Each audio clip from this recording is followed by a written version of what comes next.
Y vamos a empezar con un tema que definitivamente a todos nos incumbe, que son los regímenes tributarios. Mire, ve, yo sé que no todos en la sala son contadores, y justamente es lo que yo venía compartiendo, no es lo que yo venía diciendo, que lamentablemente en el colegio nosotros no recibimos una enseñanza tributaria, no tenemos curso de cómo emitir un recibo por honorarios, cuándo emitir una factura, cuándo emitir una boleta, no llevamos cursos de ese tipo, ¿cierto? Entonces, lamentablemente no nos enseñan eso, y cuando uno se choca con la vida adulta, se da cuenta que es muy importante conocer cómo funciona el sistema tributario en el Perú, ¿cierto? ¿Estamos de acuerdo? ¿Estamos de acuerdo, chicos, los conectados, con que este tema de regímenes tributarios nosotros deberíamos verlo incluso desde la escuela? No, porque eso nos ahorraría muchos problemas. Lamentablemente, nuestra malla curricular de los colegios, sobre todo de la secundaria, no están pensados para formar a los futuros adultos y tengan una responsabilidad, una conciencia tributaria. Entonces, desde ahí vienen los problemas, vienen las falencias que terminan afectando la vida adulta, ¿no? Muchos me dicen, profesora, yo confié en mi contador, no conocía, nadie me explicó, yo no sabía que tenía que declarar, yo solamente presté mi RUC, ¿no? O sea, hay un montón de situaciones que le pasan a las personas hoy en día justamente por eso, por desconocimiento. Entonces, sin importar si del otro lado de la pantalla estoy hablando con un contador, con un estudiante o con un emprendedor que lo que quiere es aprender, todos necesitamos conocer sobre temas tributarios. Y justamente este curso, Analiza Tributario, está hecho para eso. Está hecho para que todos podamos aprender y defendernos en el plano tributario, y justamente que no nos pasen ese tipo de cosas, ¿correcto? Entonces, ¿cuál es el poder? Es sinónimo de conocimiento. Entonces, en este caso, que usted conozca cómo se forma la estructura de los regímenes tributarios, usted tiene que conocerlo. Entonces, en este caso, justamente yo quería enfocarlo desde este sentido en la clase modelo del día de hoy, ¿ya? Entonces, nosotros actualmente, chicos, tenemos 4 formas de hacer negocios, ¿correcto? Eso para que lo tengamos en cuenta. 4 formas de hacer negocios. Quiere decir que yo, en primer lugar, si hago un negocio, ¿qué significa hacer un negocio, chicos? Tener la combinación de capital más trabajo. Es decir, por ejemplo, yo pongo una ferretería. La ferretería es sinónimo de capital, ¿correcto? Que puede ser capital dinerario, capital en mercadería, y sinónimo de trabajo. ¿Por qué? Porque hay personas que tienen que hacer el proceso de la venta, el proceso logístico y demás, ¿correcto? Entonces, nosotros tenemos 4 maneras de poder mezclar capital más trabajo. Entonces, esas 4 maneras las estamos viendo aquí al frente: nuevo RUS, régimen especial, régimen MIPE tributario y régimen general. Entonces, el tema es que el Estado quiere que te formalices y te da opciones. El problema es cuando no sabemos qué opción elegir, ¿no? Porque anteriormente, por ejemplo, tú te ibas a la SUNAT y la propia SUNAT te colocaba el régimen tributario. Hoy en día eso ya no sucede. Tú te vas a SUNAT y SUNAT te dice: señor, usted lea su cartilla y si no sabe, consulte con su contador. Entonces ya como que te quedas un poquito en el aire. Por eso es que hoy vamos a aprender cuál es la mejor manera de hacer negocios. Porque hay 4 formas, pero ¿cuál es la mejor? Y la respuesta es depende. Depende del tipo de negocio, depende de los movimientos, del número de personal, etcétera. Eso lo vamos a ver justamente el día de hoy. Por acá, por el chat, me dice que es muy cierto que nos deberían formar en temas tributarios desde el colegio, desde pequeños, ¿no? Para conocer cómo funciona, al menos en sus aspectos básicos, y luego no chocarse con la vida real, ¿no? Entonces, vamos a empezar por el RUS, que justamente hoy día vamos a hablar mucho más a fondo de regímenes. Cada uno de los regímenes tiene su base legal, ¿correcto? Pero vamos a hacer un resumen quizás un poco más didáctico para poder verlo en esta sesión, donde vamos a ver los regímenes de manera un poco superficial, porque tenemos que ver también otros temas. Entonces, En el nuevo RUS yo tengo pequeños negocios, ¿correcto? ¿Y por qué digo pequeños negocios? Porque puede ser un negocio que recién está empezando, ¿no? Por ejemplo, yo quiero abrir mi restaurante, pero yo no me voy a lanzar con zapatos y todo a abrir tremendo local. Yo quizás empiezo con unas 4 o 5 mesas, ¿correcto? Entonces, el nuevo RUS es una buena opción para usted siempre y cuando usted trabaje con RUC 10, llamado persona natural con negocio, ¿correcto? Entonces, este RUC 10 tiene ventajas, ¿no? La ventaja es que simplemente te vas a la SUNAT, le dices, señorita, quiero activar mi RUS, ya, señora, excelente, te da de alta y tú trabajas con tu nombre y apellido. ¿Correcto? Entonces es fácil de poder empezar una actividad económica con el RUC 10. ¿Cuál es la desventaja? La desventaja es que en el RUC 10 tú trabajas con tu propio patrimonio y expones todo tu patrimonio, ya lo expones prácticamente al tú trabajar en el nuevo RUS, tú lo expones porque si tuvieras alguna multa, alguna sanción, no solamente de SUNAT, puede ser que te multe la municipalidad, el Indecopi, etcétera, todo eso lamentablemente va a tener implicancias en tus cuentas bancarias personales, porque cuando tú trabajas con un RUS, no logras separar tu patrimonio personal del patrimonio del negocio. Ahora, hay un límite. Las ventas y las compras al mes no deben superar los 8.000 soles, ¿correcto? Ese es el límite mensual. Entonces, profesora, no, mi pequeño restaurante, yo vendo 5.000, compro 3.000 soles, entonces estoy en el límite. Excelente, no hay ningún problema, te puedes quedar en el RUS, ¿ya? Otro tema aquí, por ejemplo, es que solo puedes tener un establecimiento, un solo local nada más. ¿Qué pasa si yo abro un restaurante y quiero poner una sucursal? No lo podría hacer estando en el RUS. Profesora, pero mi restaurante 1 va a vender 3.000 y mi restaurante 2 va a vender 4.000. Si yo sumo ambos ingresos, igualmente no supero los 8. Sí, pero en el RUS, lamentablemente, pues solo puedes tener un solo local, ¿ya? Acá no hay un número máximo de trabajadores y es lo que me han preguntado, profesora, si yo estoy en el RUS, yo en este caso puedo tener a trabajadores en planilla, por supuesto, siempre y cuando respondan al régimen en el que te encuentres. Con esto, ¿qué quiero decir, no? Le pregunto al público, si yo soy un RUS que vendo 6.000 soles y yo soy un restaurante, vendo 6.000, en insumos gasto la mitad, 3.000, y tengo 6 trabajadores, ¿no? Sería muy razonable con el nivel de ventas que yo tengo y con mi margen de utilidad, sería muy razonable que hayan 6 personas en planilla. A ver qué me dice Asis, Cobranzas, David. ¿Sería muy razonable que haya esa cantidad de trabajadores en la planilla en un nuevo RUS? No, ¿cierto? Sería sospechoso. Quizá puede ser que el RUS no está vendiendo lo que dice vender y tú solito te expones al momento de subirlos a planilla, ¿ya? Pero de todas maneras, ya eso es un indicativo que tú deberías migrar a otro régimen. La solución tampoco está en tener a los otros trabajadores en negro, ¿no? O sea, informales.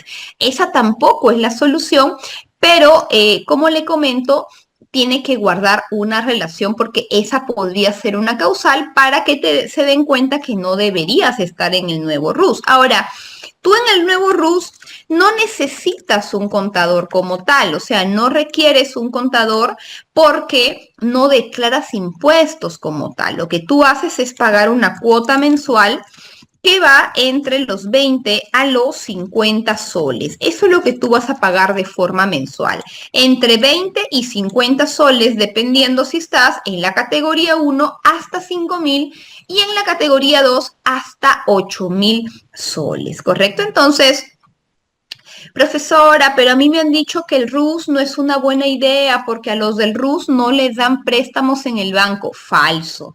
Yo he visto a muchos RUS que les dan capital de trabajo en los bancos porque, escúcheme bien, lo que el banco evalúa no es el régimen tributario en el que te encuentras. Y ese también es otro punto a tener en consideración. El banco no evalúa el régimen tributario. El banco no evalúa el capital con el que ha empezado tu negocio. El banco evalúa algo simple y sencillo, las ventas, el flujo de ventas, el flujo de caja. Eso es lo que evalúa el banco para determinar si te da un préstamo y últimamente los bancos también están evaluando, en el caso de las empresas, a los representantes legales también. Entonces, si tú tienes una empresa y tú eres la gerente y tú estás mal en Infocor, probablemente tu empresa también sea rechazada porque, repito, en la evaluación también toman eso en consideración. Entonces, tranquilamente, si tú no sabes cómo va a ir tu negocio, tú podrías empezar en el RUS y conforme van avanzando tus ventas, puedes ir migrando a un régimen mayor como el RER, como el MIPE, como el general. ¿Correcto? Entonces, cabe aclarar que yo puedo subir de régimen en cualquier momento, que justamente estoy colocándole una flecha, ¿ya? Y siempre me gusta explicarlo a mí como una carita sonriendo. ¿En qué sentido? ¿En qué sentido? En que en este caso a la SUNAT sí le va a gustar que tú subas de régimen. Por eso le pongo la carita feliz para subir del RUS al RER, del RER al MIPE, del MIPE al general en cualquier momento, ¿ya? El problema va a estar para bajar de régimen. ¿Qué pasa si yo quiero bajar del MIPE al RER? Puedo hacerlo dependiendo a qué se dedique, sí podría hacerlo, pero eso solamente puede hacerlo en el periodo enero que se declara en febrero. Por lo tanto, estimado, usted no podría bajar en cualquier momento, sino hasta que, en este caso, pues, el otro mes, por ejemplo, es la única posibilidad en el año para que los contribuyentes puedan bajar de régimen. Así que es su posibilidad. Si usted lo está pensando, decídase porque los tiempos van corriendo. ¿Sí? Entonces, por ahí les he dejado las caritas felices y tristes para que usted lo pueda ir viendo. ¿Ya? Por acá no, me dice. Gisela dice sospechoso. Claro, es sospechoso, Gisela, porque no hay una proporcionalidad entre el número de trabajadores y, en este caso, el negocio. Pero también podría ser estimada que quizás yo tenga 6 trabajadores, pero los tenga a todos a medio tiempo, ¿no? Porque son estudiantes, son personas que no pueden trabajar 8 horas, podría ser, y ahí sí tendría un poco más de sentido. Por eso habría que evaluar cada caso de forma particular. ¿Estamos de acuerdo? Dice, en el RUS siempre es negocio familiar. Bueno, puede ser familiar, personal, y sí podrías, Carol, bajar declarando en cero. Para que tú bajes, en primer lugar, tiene que ser en el periodo de enero que se declara en febrero, y en segundo lugar, tienes que hacer la declaración dentro de los plazos establecidos. Si cumples con esas condiciones, independientemente si has tenido ventas o has tenido compras o no, bajas de régimen automáticamente, ¿ya? Pero ¿qué pasa, por ejemplo, si por error del contador o por error del contribuyente, no lo sé, yo me descuido y el periodo enero lo declaro fuera de plazo? Ahí sí va a ser un problema, porque si tú te acordaste fuera de plazo, ya no puedes bajar de régimen y no lo podrás hacer sino hasta el otro año, ¿ya? Ahora, hablemos del régimen especial. En este régimen especial ya las cosas van a cambiar porque acá tú ya necesitas a un contador, ya que en este régimen tú pagas IGB y tú pagas impuesto a la renta, ya es un régimen mayor. Por eso yo siempre comento que los contribuyentes que están en el RUS y que pasan al RER sienten la pegada porque la forma de pagar impuestos es totalmente diferente, ¿ya? En este caso, tú ya no pagas una cuota de 50 o de 20 soles. Tú aquí ya pagas el IGB, que es el 18%, que básicamente, recordemos cómo funciona el IGB. El IGB funciona de esta manera. Yo le cobro el IGB a mis clientes y los proveedores a mí me pagan IGB. Por lo tanto, el IGB a pagar va a ser IGB de ventas menos IGB de compras, ¿correcto? Entonces, no es que, yo he escuchado muchas veces que me dicen, profesora, mucho pago de IGB.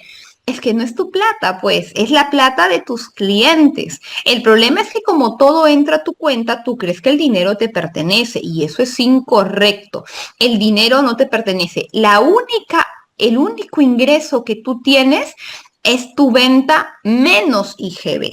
El IGB es un impuesto que pasa por ti, pero que no te pertenece. Entonces, si tú crees que porque el dinero está en tu cuenta te pertenece, es ahí donde empezamos de manera incorrecta, ¿no? Y justamente le decía yo que ese es el problema, que el Estado mismo debería corregir implementando el curso de contabilidad o de tributación en los colegios, ¿no? Que esa es mi propuesta en realidad, pero que algún día espero que se cumpla, ¿ya? Entonces, aquí, por ejemplo, en el régimen especial, yo sí necesito o yo sí debo saber que hay una cantidad máxima de trabajadores por turno, ¿correcto? Acá sí hay una cantidad máxima y la cantidad máxima son 10 trabajadores por turno.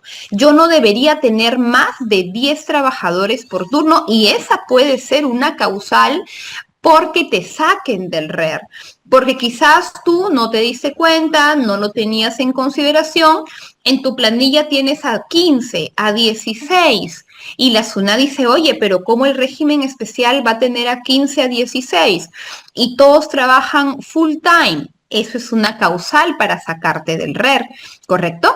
En el RER hay un límite también en las ventas y en las compras. El límite tanto en ventas y en compras es 525,000 soles al año. Es decir, aquí la diferencia es que el límite ya no es de forma mensual, sino el límite es de forma anual. Por eso, si tú eres régimen especial, te invito a que lleves un control de tus ingresos y tus compras para evitar que tú superes, ¿no? Porque si tú superas, tendrías que pasar a un régimen mayor. ¿Y qué pasa si no llevas el control? Ya superaste y nadie se dio cuenta, ni tú ni el contador, pero le aseguro que quien se va a dar cuenta es la SUNAT, ¿ya? Acá en el régimen especial puede trabajar un RUC 10 y también puede trabajar un RUC 20. O sea, una persona jurídica también podría trabajar en el régimen especial.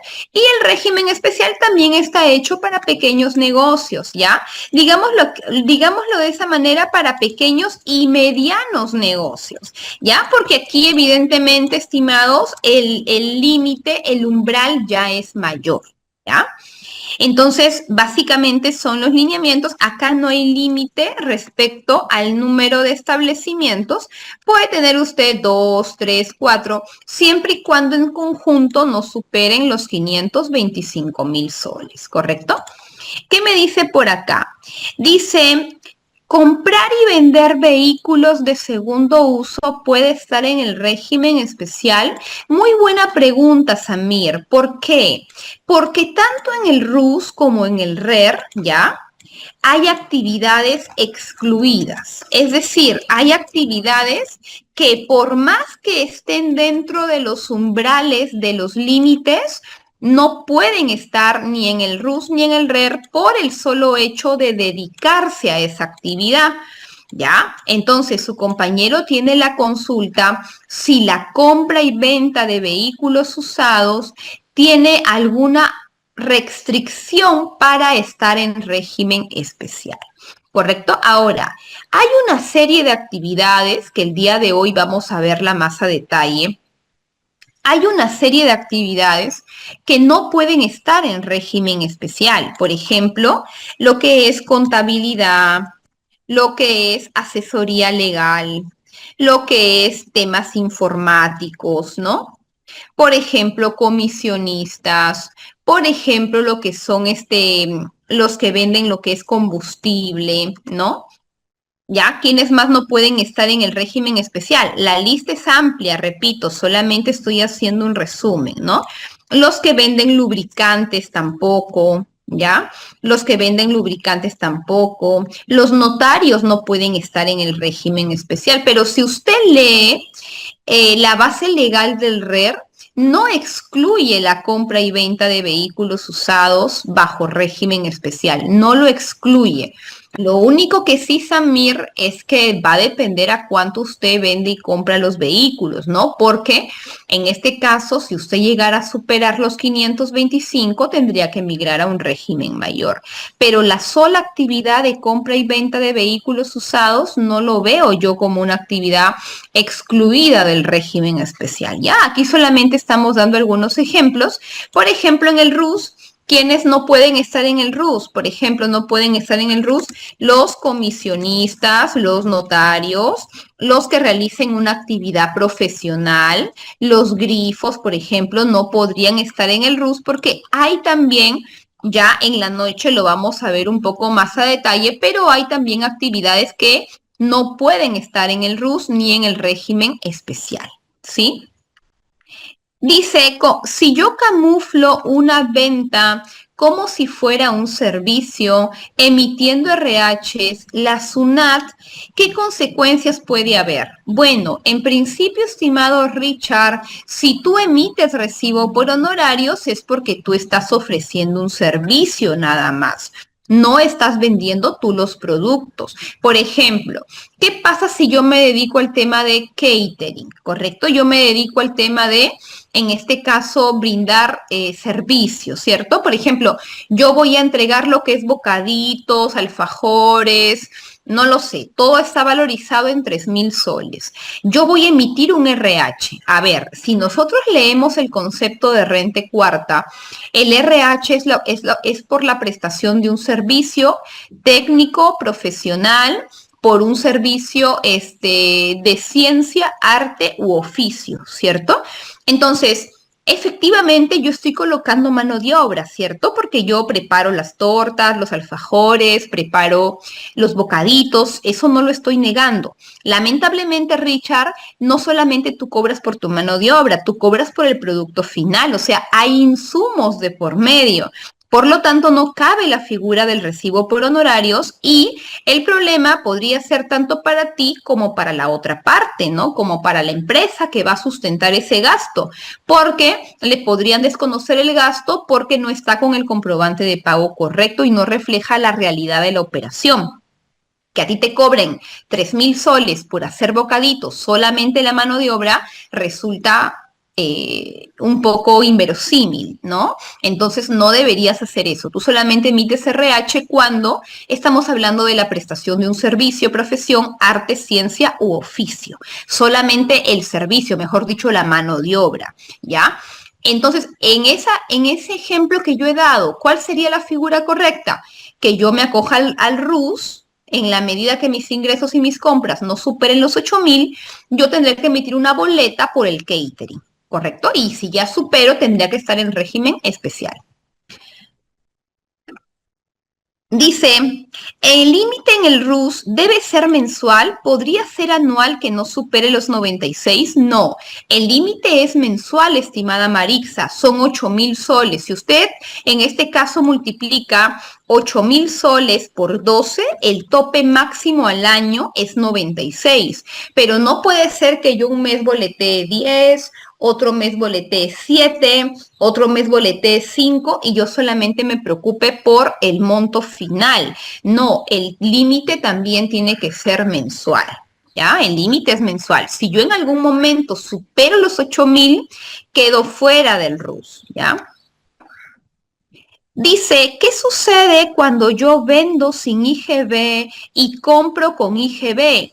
Estimada, a ver, lo voy a mostrar aquí porque justamente parte de mi, en este caso, explicación del día de hoy, no solamente es regímenes tributarios, sino también es cómo funciona el IGB, ¿ya? Ojalá que me pueda entender con esta explicación que le voy a dar. Yo creo que sí. Mire, el IGB no es tan fácil de explicar, ¿ah? Es un tributo complejo, ¿ya?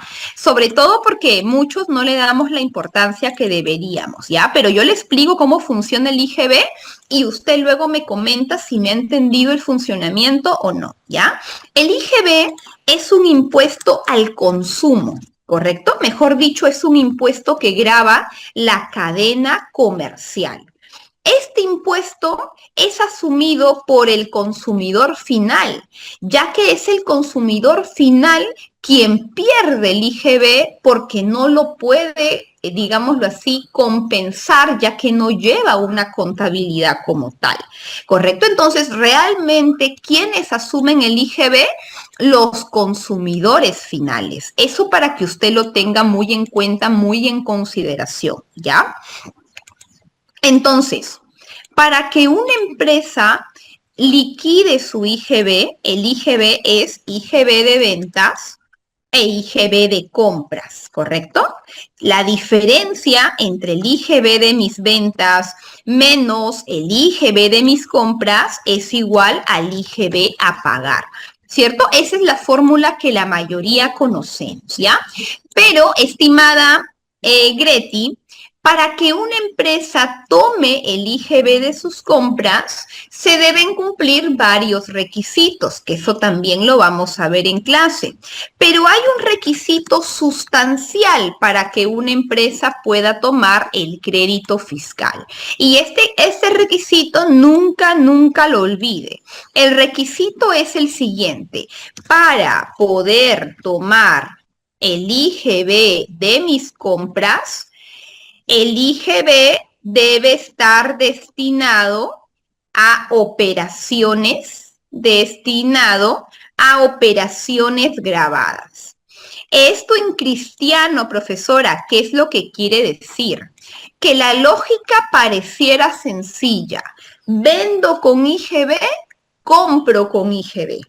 Si usted compró una computadora con IGB y la vendió con IGB, puede usar el crédito fiscal. Si usted compró un CPU con IGB y lo vendió con IGB, puede tomar el crédito fiscal. Pero, ¿qué pasa en una empresa de transportes? Una empresa de transportes compra el combustible con IGB, pero vende sin IGB, porque en este caso la operación está exonerada. Entonces, en este caso, si yo reviso el requisito sustancial, esta empresa no va a poder tomar el IGB del combustible. ¿Por qué? Porque él compró con IGB, pero vendió sin IGB. Ese IGB que no puedes tomar va a ser considerado costo o gasto para efectos tributarios.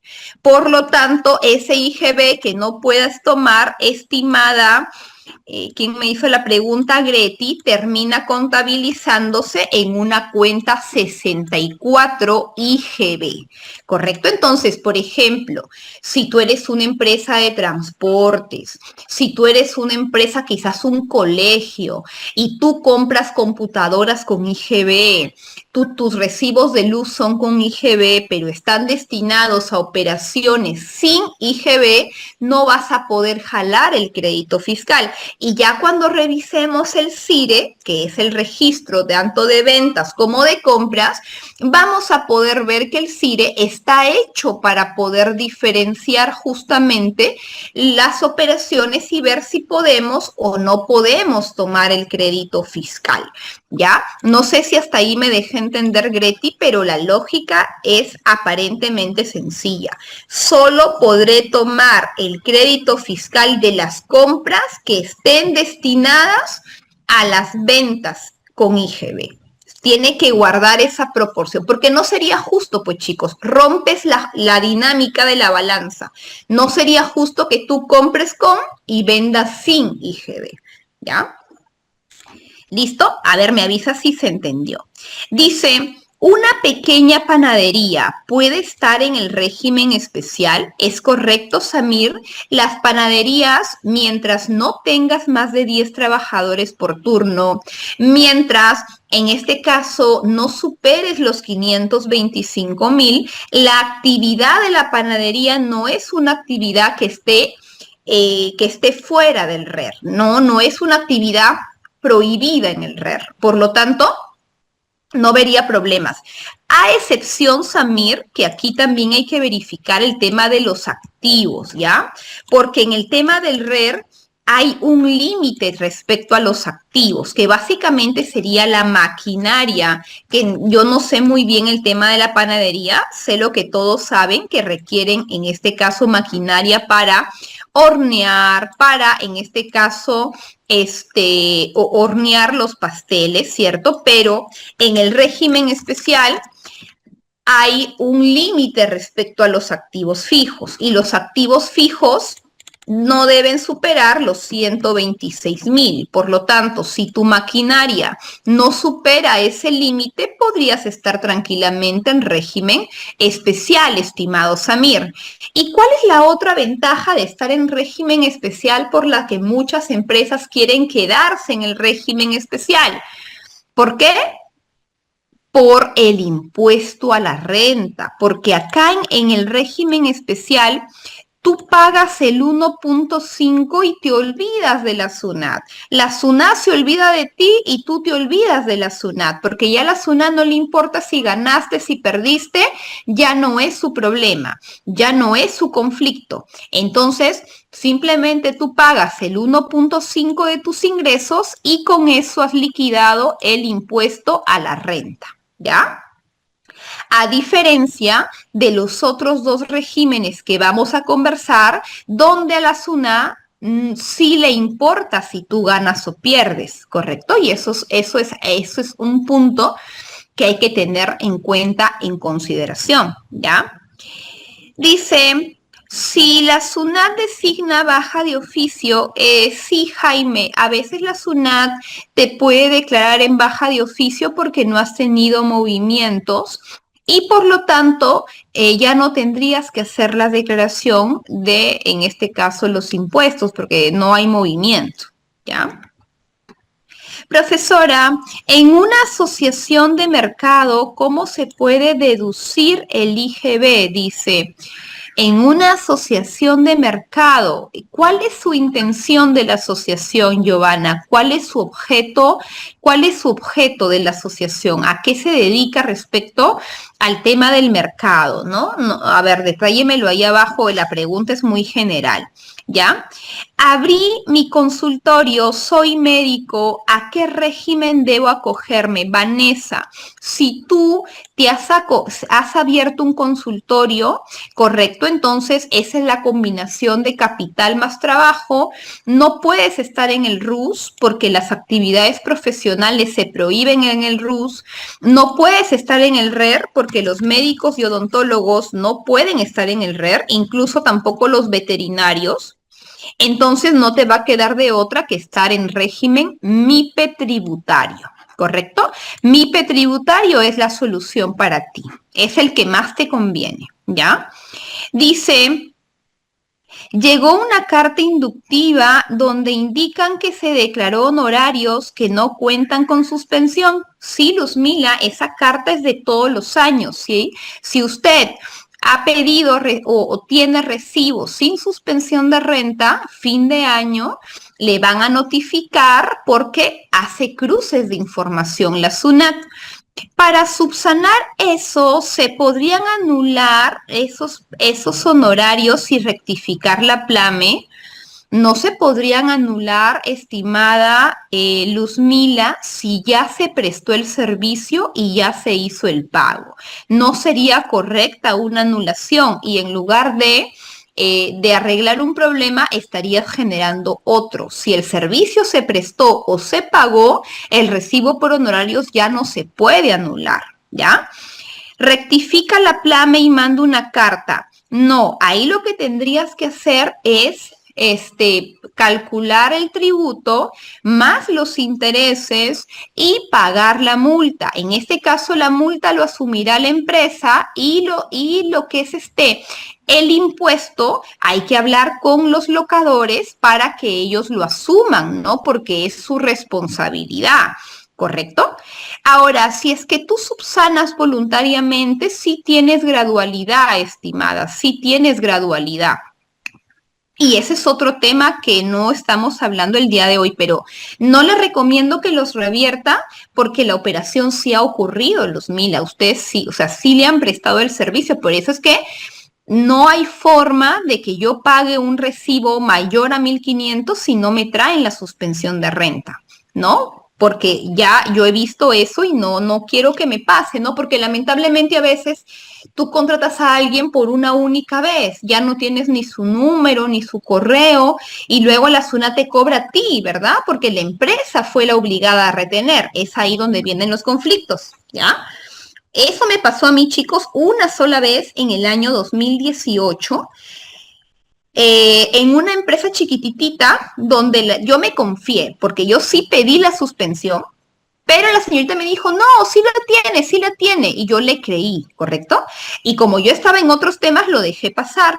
¿Cuándo nos dimos cuenta? Cuando la SUNA nos notificó, pero ya no era mi culpa porque yo sí le dije que debía tener suspensión de renta.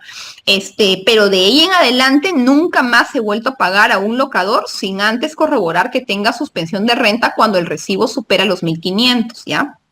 Buenos días, dice, yo trabajo en una minera y dicha empresa está en el REMIPE, ASUS. Me parece que usted me está hablando de otro régimen. El REMIPE es un régimen netamente laboral.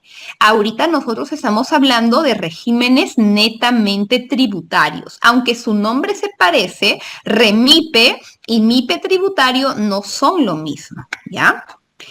Dice, en el RER también se declara planilla y AFP. Por supuesto, Yesmenia, tú vas a declarar planilla y AFP en cualquiera de los 4 regímenes en la medida que tengas trabajadores en la PLAME, ¿correcto? Ahora, chicos, avancemos. No sé cómo ya son las 10:26. Avancemos. En este caso, en el régimen MIPE tributario ya hay negocios, digámoslo así, de mayor envergadura.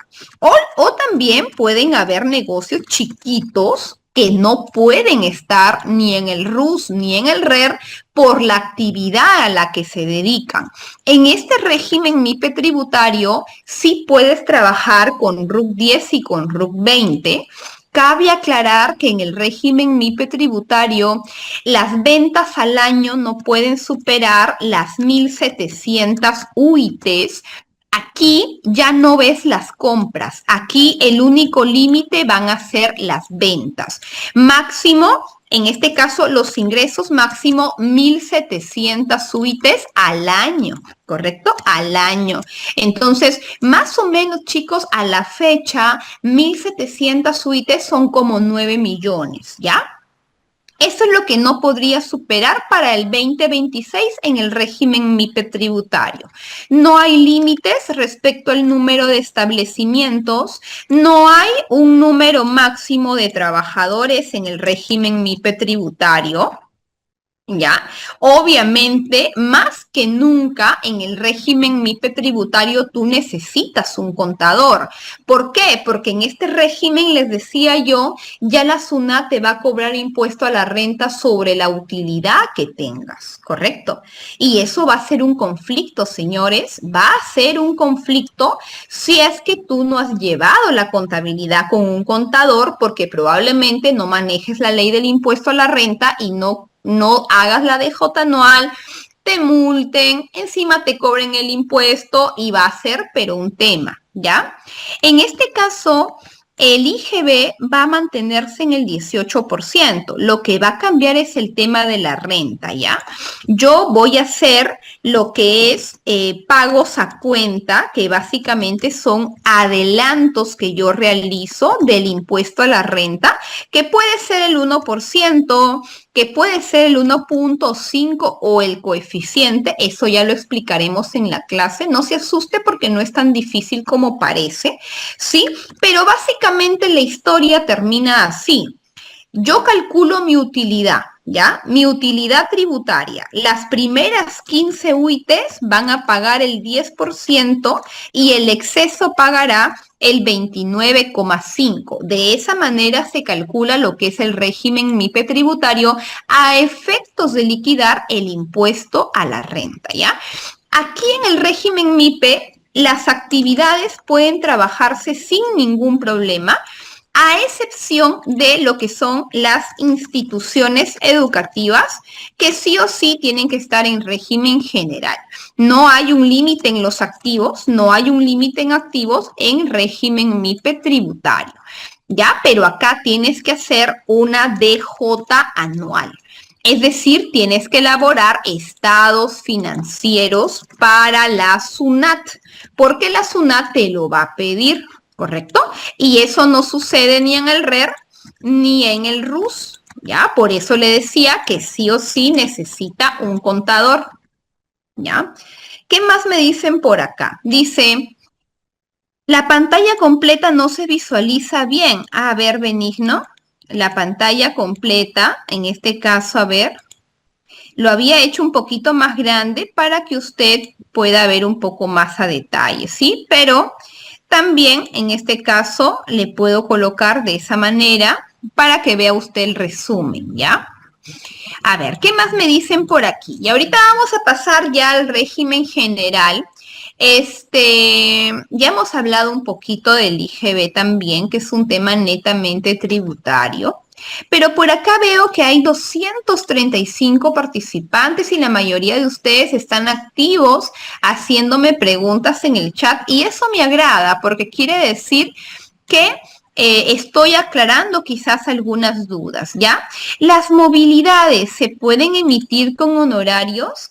¿Cómo así, Jacqueline? ¿A qué se refiere con movilidades? Si tú tienes un taxi, eso deberías trabajarlo en el RUS, porque es la combinación de capital más trabajo, ¿ya?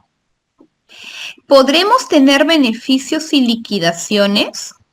Asus, creo que usted me estaba preguntando por el tema de la REMIPE, ¿ya? En cualquier régimen en cualquier régimen laboral en el que te encuentres, Asus, hay beneficios. La diferencia es que en algunos hay más y en otros hay menos. Y en todos los regímenes laborales te deben hacer una liquidación, ¿ya? Pero ese no es el tema que estamos hablando el día de hoy. ¿Ya? Voy a vender frutas en el mercado. ¿Puedo estar en el RER? Sí, Nico, la venta de frutas no es una actividad prohibida en el RER. Puede estar usted en el RER siempre y cuando cumpla con el límite de ventas de compras, el número de trabajadores y el límite en los activos fijos, ¿ya? Dice, si en el ejercicio anterior tuve pérdida, para realizar el asiento de apertura, la cuenta 59 va en el debe, correcto, Eliana, porque es una pérdida y la 59 en una pérdida muestra un saldo deudor. ¿Ya? Listo. Régimen general. El régimen general lo voy a colocar de color rojo porque es el régimen que nadie quiere estar, porque es el régimen más caro de todos, ¿ya? Entonces, en el régimen general pueden estar tanto lo que es el RUC 10 como el RUC 20, y eso lo aclaro porque no sé por qué algunos piensan que solo las grandes empresas están en régimen general. Eso es incorrecto. Hay pequeños contribuyentes que están en régimen general, perdón, muchas veces por desconocimiento o muchas veces por error. Profesora, pero ¿cómo puede ser que un contribuyente por error esté en el general? Sí, por error. ¿Por qué? Porque, estimados señoras y señores, lamentablemente el régimen general es el régimen donde la SUNAT te castiga. ¿Y cómo te castiga, profesora? Si tú cometes algún error en el régimen especial o en el régimen MIPE, por castigo te va a mandar a régimen general. Ya en la clase vamos a explicar cuál podría ser el error que a ti te lleve a irte al régimen más caro, que es el régimen general. Acá en el régimen general no hay un límite respecto a los ingresos. Puedes vender tú 20 millones y tranquilamente podrás quedarte en régimen general, así como puedes vender 10,000, 20,000. ¿Correcto? No hay límite respecto al número de establecimientos tampoco, no hay límite. No hay un número máximo de trabajadores, tampoco es una limitante el número de trabajadores, no, no, no. Necesitas a un contador de todas maneras. Y estimado, aquí viene el problema, ¿no? En el tema de renta va a ser 1.5 o coeficiente los pagos a cuenta, los adelantos, que solamente son adelantos, son anticipos, ¿ah? Pero fin de año tendrás que pagar de toda la utilidad el 29,5. Quiere decir, chicos, que si ustedes vendieron 10 millones y desde de esos 10 millones a ustedes les quedó 1 millón, o sea, eso fue su utilidad tributaria, 1 millón, tendrán que pagarle al Estado casi el 30%. Prácticamente del millón tendrá que pagar usted 295,000 soles de utilidad. Lamentablemente lo digo porque así funciona el régimen general. En cambio, por eso les decía yo que el régimen general es el más caro de todos, porque ahí toda la utilidad está grabada con el 29,5, a diferencia del régimen MIPE tributario que sí tiene mejor opción, porque ahí en las primeras 15 UITs solamente vas a pagar el 10. ¿Ya? Acá cualquier actividad puede estar en el régimen general, no hay exclusión respecto a eso, ¿ya? No hay límite tampoco en los activos y debes presentar, igual que en el régimen MIPE tributario, hay que presentar DJ anual, ¿ya? Hay que presentar DJ anual de todas maneras y es así como hemos hecho el cuadrito completo, el cuadro resumen sobre los regímenes tributarios, ¿ya? Y este cuadrito que está por acá, pues a mí me gusta trabajarlo porque en este caso me permite explicar a mis alumnos el tema de los regímenes, ¿ya? Sino que está un poquito amplio, pero ahí se lo estoy dejando, ¿sí? A ver, ¿qué más me dicen por acá? ¿Cómo contabilizo el IGB en las compras? Lo acabo de decir, Greti, le acabo de dar el asiento. El asiento es una 64 contra una 40. O sea, usted lo contabiliza todas las compras en una 40 y luego, fin de mes, para liquidar el IGB, hace el asiento para reconocer el IGB como gasto 64 contra la 40 y así le salde el IGB y en este caso, pues, quede en cero, ¿ya? Dice, buenos días, las empresas que importan pueden estar en el régimen especial. Sí, Analí, pueden estar en el régimen especial. La importación como tal no es una causal de exclusión del RER, ¿ya? Una empresa del régimen general se puede pasar a régimen especial, es correcto, Eliana, se puede pasar a régimen especial siempre y cuando realice una actividad permitida en régimen especial, siempre y cuando no haya superado el límite en los activos, siempre y cuando tenga máximo 10 trabajadores por turno, podría regresar al régimen especial en el periodo de enero que se declara en febrero, ¿ya? El impuesto a la renta se paga de forma anual. El impuesto a la renta se paga de dos maneras y lo voy a comentar aquí como la última parte para que ustedes me puedan entender cómo funciona el impuesto a la renta, ¿ya? En este caso, vamos a tocar el tema, ¿ya? Vamos a tocar el tema, a ver, ¿de qué tipo de empresa quieren tocar? Hablemos de Focaen, ya que estamos aquí con ellos esta mañana. ¿Ya? Hablemos de la empresa Focaen, que prácticamente ellos brindan servicio de capacitación, ¿cierto? ¿A quién? En este caso, ustedes, ¿no? A personas naturales, ¿correcto? Que quieren capacitarse en temas, pues, naturalmente contables, tributarios, financieros, ¿cierto? Entonces, Focaen vamos a imaginar que, para no hacerla muy larga ya, vamos a imaginar que Focaen recién ha iniciado operaciones en octubre del 2025, ¿ya? Octubre del 2025. Entonces, en este caso, octubre, noviembre del 2025, diciembre del 2025, Focaen ha tenido lo que es, en este caso, el tema de ha empezado operaciones, ¿ya? Entonces, Focaen tiene ventas, ¿cierto? En este caso, Focaen tiene ventas. Por ejemplo, en octubre vendió 5.000, en noviembre vendió 7.000 y en diciembre vendió 6.000 soles más IGB, ¿correcto? Profesora, por ahí me han preguntado, pero los servicios de educación no están, en este caso, no es que no pagan IGB, siempre y cuando, estimados, esa institución, en este caso, esté inscrita en el Ministerio de Educación.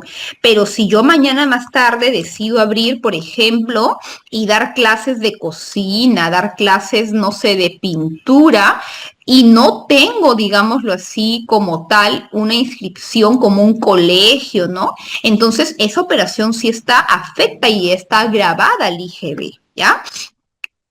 Entonces, la empresa tiene ventas y la empresa también tiene compras, ¿cierto? ¿Qué podría comprar Focaen con factura? Bueno, Focaen podría comprar quizás útiles de oficina, una computadora, una impresora, cartulina para los certificados, etcétera, ¿no? Vamos a colocar que ha comprado 500 soles, 700 soles y 800 soles en insumos de oficina, ¿no? Ahora, por el tipo de actividad que tiene Focaen, prácticamente no es que Focaen compre bastante, ¿no? Y si compra bastante será pues en un mes, ¿no? Porque la actividad que tiene Focaen no se presta para que esté comprando bastante todos los meses y eso lo sabe la SUNAT, ¿ya? Entonces, liquidemos acá el tema del IGB, ¿ya? Entonces, el IGB a pagar, que va a pagar Focaen o que ya pagó Focaen en octubre sería IGB de ventas menos IGB de compras, ¿correcto? Entonces, ellos pagarían en octubre 800, en noviembre, en este caso 1.134, en diciembre 936.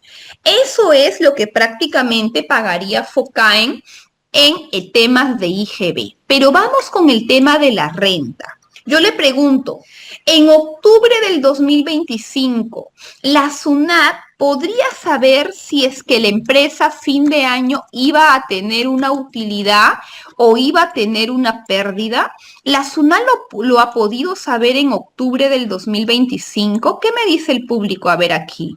Yo puedo predecir el futuro. No puedo predecir el futuro, ¿cierto, Nalita? Por lo tanto, como la SUNAT no puede saber exactamente cuál va a ser tu utilidad, entonces es ahí que te pide un adelanto, un anticipo. A eso se le conoce como pago a cuenta. No es el impuesto final, es solamente un adelanto. Si tu empresa está en el régimen MIPE tributario, tú vas a dar un adelanto del 1% de tus ventas. ¿Ya? Es como un adelanto. Oye, SUNAT, te voy pagando el 1%, pues que conste. Ya luego, fin de año, saldamos cuentas, no te preocupes, ¿correcto? Entonces, cada mes Focaen va a ir haciendo el pago a cuenta, el adelanto. Vuelvo a repetir, ¿el pago a cuenta es el impuesto final o es solamente un adelanto? ¿Qué me dice el público? Lo acabo de decir, este pago a cuenta es el impuesto final, es solamente un adelanto, ¿cierto? Entonces, fin de año, de acuerdo al cronograma de vencimientos, Focaen tiene que hacer sus estados financieros, ¿cierto? Y para eso tendrá que hacer el estado de resultados. Entonces, Focaen va a decir, ¿cuánto han sido mis ventas? Mis ventas han sido 5.000 más 7.000 más 6.000. Esas han sido en este caso mis ingresos que yo he tenido, 18.000 soles en el 2025. A estos 18,000 yo tengo que restarle lo que es mi costo, ¿correcto? ¿Y qué es el costo? El costo es aquella erogación que está relacionada directamente con la prestación del servicio. Entonces, ¿qué será costo para FOCAE? Chicos, para FOCAE costos son los docentes, ¿cierto? Porque evidentemente nosotros cobramos por impartir la clase. Ese es su costo más importante, ¿correcto? Entonces, ese costo ella no lo va a tener en factura, sino seguramente con recibo por honorarios o con planilla, ¿cierto? Entonces, ella en recibo por honorario de docentes tiene lo que es 10,000 soles, ¿correcto? 10,000 soles, perfecto. Por lo tanto, su margen bruto, o sea, lo que le queda de sus ingresos menos su costo es 8,000 soles, ¿cierto? A eso vamos a restarle los gastos administrativos, que son el lapicero, los papeles que ella compró, ¿se acuerda? Que eran 500 más 700 más 800. El IGB no entra al estado de resultados porque no es costo o gasto, porque ella sí lo pudo utilizar. Y ella tiene una persona que se dedica a vender, está en planilla. Entonces, en este caso, el sueldo que ella ha tenido, porque ella está en planilla de los 3 meses, ha sido la remuneración mínima vital más el e-salud de 3 meses, ¿ya? Por lo tanto, en este caso, ese también es un gasto para ella. Por lo tanto, ¿cuál ha sido su margen operativo? El margen operativo es el margen bruto menos gastos administrativos menos gastos de venta. ¿Cuál ha sido la utilidad de FOCAE en el 2025 antes de impuestos? ¿Cuál ha sido la utilidad? 2,304. Ya luego, cuando nosotros entremos al curso completo, vamos a ver que hay que verificar que la utilidad responda a gastos realmente válidos, ¿no? Para ver si la utilidad contable es igual que la utilidad tributaria. Entonces, esa es la utilidad antes de impuestos. Entonces, ¿qué te dice la SUNAT? Las primeras 15 UITs van a pagar el 10%. 15 UITs para, en este caso, 2025, 15 UITs son 80,000 y mi utilidad está en 2,300. Por lo tanto, como estoy dentro del límite, voy a aplicar impuesto a la renta que será 230. Ese va a ser mi impuesto a la renta anual. A ese impuesto a la renta anual, yo tengo que restarle, tengo que deducirle los pagos a cuenta que yo he venido haciendo durante el año, que fueron 180, ¿cierto? ¿Se acuerda que eso fue solamente un adelanto? Por lo tanto, el impuesto a la renta que yo debo pagar será la diferencia entre el impuesto a la renta anual menos los anticipos, los adelantos, y lo que FOCAE tendría que pagar serían 50 soles a la SUNAT como impuesto a la renta, ¿ya? Entonces, de esa manera funciona el impuesto a la renta tanto en régimen MIPE tributario como en régimen general, ¿correcto? Espero que me haya entendido la pregunta, estimada. Muy bien, ¿ya? Un pequeño grifo puede estar en el RER, no, Jimena, porque la venta de combustibles o cualquier derivado del hidrocarburo está excluido de régimen especial, ¿ya? Un mercado es un mercado donde se vende carnes, abarrotes, está en el RER, se paga mucho IGB. ¿Cómo podríamos bajar el impuesto? Porque las compras se hacen por importes mínimos y nos emiten boleta. Lo que pasa, Giovanna, es que en este caso, si tú tienes compras mínimas y compras con boleta, entonces tú sabes que estás perdiendo el IGB. La otra manera es que tú compres con factura, pero quizás eso te salga más oneroso. No hay otra forma de bajar el impuesto, ¿ya? O sea, otra forma legal no lo hay, ¿ya? En la DJ ha salido saldo a favor. Esto se considera en los pagos a cuenta compensados. ¿Tiene sentido colocar eso en la DJ anual 2025? A ver, si tú has tenido en tu DJ anual junior saldo a favor, ese saldo a favor tú puedes compensarlo contra los pagos a cuenta futuros, ¿correcto? Entonces, habría que hacer la corrida para ver si se ha corrido bien, pero sí lo puedes compensar, ¿ya? Sí lo puedes compensar. Dice, declaré octubre, pero no jalé mi crédito fiscal. Ahora SUNAT me notificó que está en cobranza en coactiva. Sí, pero si no lo has jalado, estimada, si no lo has jalado, entonces tú tienes que jalarlo para poder gozar del saldo a favor. Lo que te recomiendo, si eso está en cobranza coactiva, lo que te recomiendo es rectifica tu declaración, pero vas a tener que esperar a que surta efecto. Y para hacer larga la cobranza coactiva, podrías presentar recurso de reclamación. ¿Correcto? Pero recuerda que para que surte efecto tendrás que esperar 45 días hábiles. Lamentablemente es así. El saldo a favor se tiene que jalar para poder usarlo, ¿ya? Estoy en el RER en el mes de noviembre. Realicé servicio de enchapado de piedras. ¿Puedo seguir en el RER o ya me correspondería en el MIPE? Servicio de enchapado de piedras. Habría que revisar, Vilma, cuál es el código, el CIU que tiene en ficha RUC, ¿ya?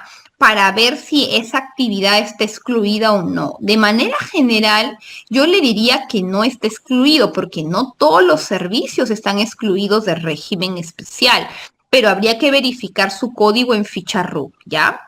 En el MIPE hay mediano pequeño, sí, y hay empresas más grandes, ¿no? Ya. En el RUS existe la liquidación de pagos, sí, estimada Nailita. Así en el RUS tú estés, o sea, tú puedes estar en el RUS, ¿ya? Y en temas laborales puedes estar en la micro, pero igual tendrías que liquidarlo, pues, para liquidar sus 15 días de vacaciones, ¿ya? Entonces, Janet, no estamos hablando ahorita de renta de primera categoría, chicos, ¿ya? Josué dice, envíenos por favor el Excel. A Focaen se lo puede pedir o ya se comunica directamente con ellos, ¿ya? Yo giro recibo por servicios. ¿En qué me puede ayudar a hacer compras y pedir comprobante con DNI? Eso es renta de cuarta contabilidad, ¿ya? A ti te puede ayudar lo que es restaurantes, hoteles, para poder bajar la renta por la deducción de 3 UITs, ¿ya? Pero no es el tema que estamos hablando el día de hoy, chicos. Estoy viendo sus preguntas. Si está en régimen MIPE en diciembre, ¿puede cambiar a RUS en enero? Sí, siempre y cuando sea RUC 10, siempre y cuando sea persona natural con negocio y tenga una actividad permitida en el RUS, sí podrías bajar, ¿ya? ¿Qué pasa si, muy buena pregunta, Beatriz, a ver, ya estamos terminando, ¿ya? Pero ¿qué pasaría si el límite en el RER es 525, ¿cierto? Pero en noviembre las compras pasaron los 525. ¿Cuándo cambias? Cambias, Beatriz, en el periodo tributario en el que superas. Si tú con tus compras de noviembre superas los 525, a partir de ese periodo debes migrar al régimen MIPE tributario y noviembre y diciembre serás MIPE tributario y en enero volverás a ser RER, si es que tú quieres, ¿ya? Gracias, profesora, muchas gracias. Listo, perfecto, Nailita. Esa es la manera en la que se liquida lo que es el impuesto a la renta, ¿ya?